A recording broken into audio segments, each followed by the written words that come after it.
We are in the laws of Nizikim, damages. We come to the ultimate damage. What's the ultimate damage? Murder. So we're in chapter 2 of the laws of Ritzeach Hashmiras HaNefesh, of a murderer and of guarding life.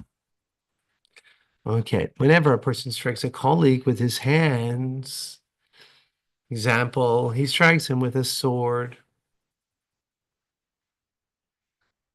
or with a stone that can cause death, strangles him until he dies or burns him in fire, he should be executed by a court, for he himself has killed him.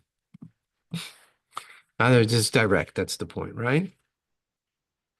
He has killed him.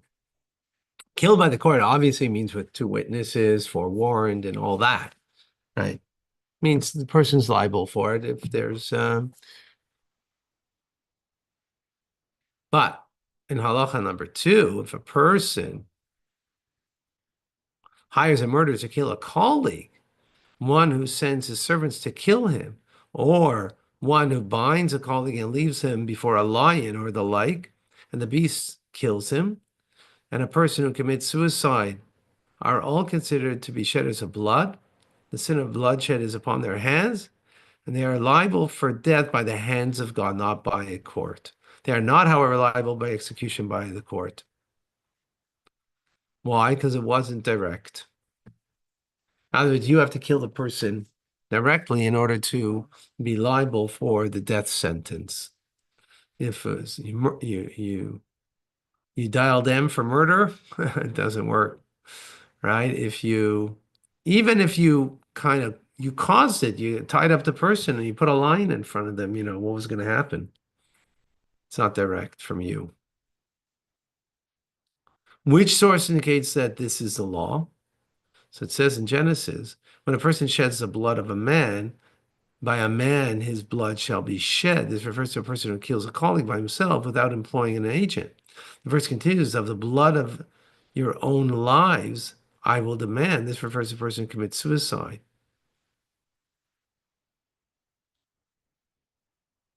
Right? So from the hand of every wild beast I will demand an account. This refers to a person who places a person before a wild beast so that he will devour him. That's separate, right? From the hand of a man, from the hand of one's brother, will I demand an account for the soul of the man. This refers to a person who hires others to kill a colleague. In all of these three last instances, the verses use the expression that I will demand an account, indicating the judgment is in heaven's hands. God's going to demand, meaning it's heaven's court is going to demand from him, but not earthly court. That's the point. Got it? Halacha number 4. When a Jewish king desires to slay any of these murderers and the like, who are not liable for execution by the court by virtue of the regal authority in order to perfect society, he has a license. So a king has an unusual position that he could enact, in order to fix society. He has the license that he could actually have that person executed. Similarly, if a court desires to execute them as a result of immediate fiat, because they are required at the time, they have the license to do as they see fit. So the Torah gives the mandate to the king and to the court that and of course we're talking about a king that is a fit king, right? A righteous king. And he's doing it, for his own personal motives now, rather than doing it, for the sake of the community and the sake of God. And that's a different story. It's not correct, right? The king did not execute them, nor did the court deem at the time as such to require strengthening the strictures against murder. It should nevertheless have the murderer beaten with severe blows, so that he is on the verge of death and in prison, deprived and afflicted of all types of discomfort, in order that he strike fear and awe in the hearts of other wicked men, so that there should not be a stumbling block and a snag for them, causing them to say, let me arrange to have my enemies killed by so and I will not suffer the consequences, right? So again, what's important over here, I mean, several things important. See, I realized I didn't stretch my feet. Give me a moment. Oh, I need a stretching machine. If anybody has a stretching machine.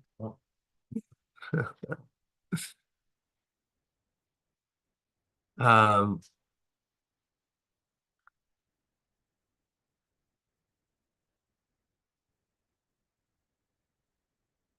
so um,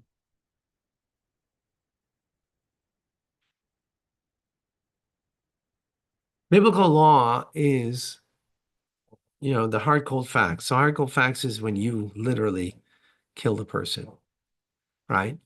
If you didn't, like in damages, if you recall, right? We spoke about damages, that if you didn't actually, it was a damage that was um monetary, but not a physical damage. So then biblically you don't have to pay, but rabbinically, yes, as we learned yesterday. And the same idea is over here, that you cause something, but didn't do it. But rabbinic law comes into place, and that's the partnership that the rabbis have with God in creating the divine wisdom. Right? The divine wisdom is not just what's written, but what the great sages institute and implement. And here, for the sake of society, it's necessary that maybe this person has to be executed, whether it's from the king or from the court of law. Okay, so when a person kills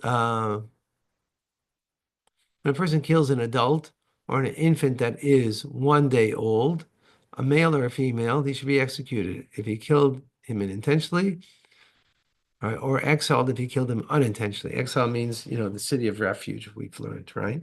Recall. City of refuge.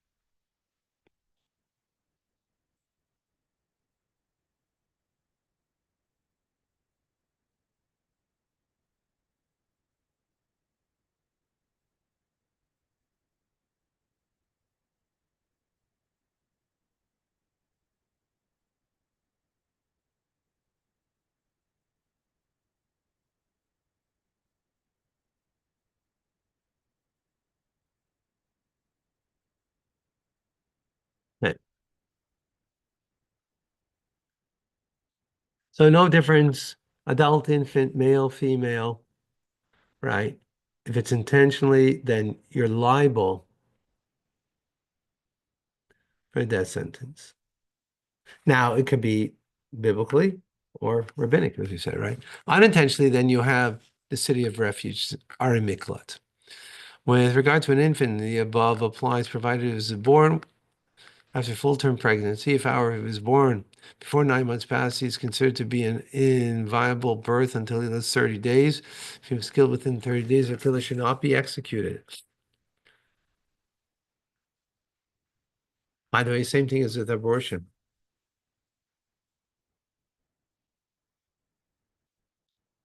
Um, it's not allowed to do it, but it's not called a life, that therefore you would get death sentence.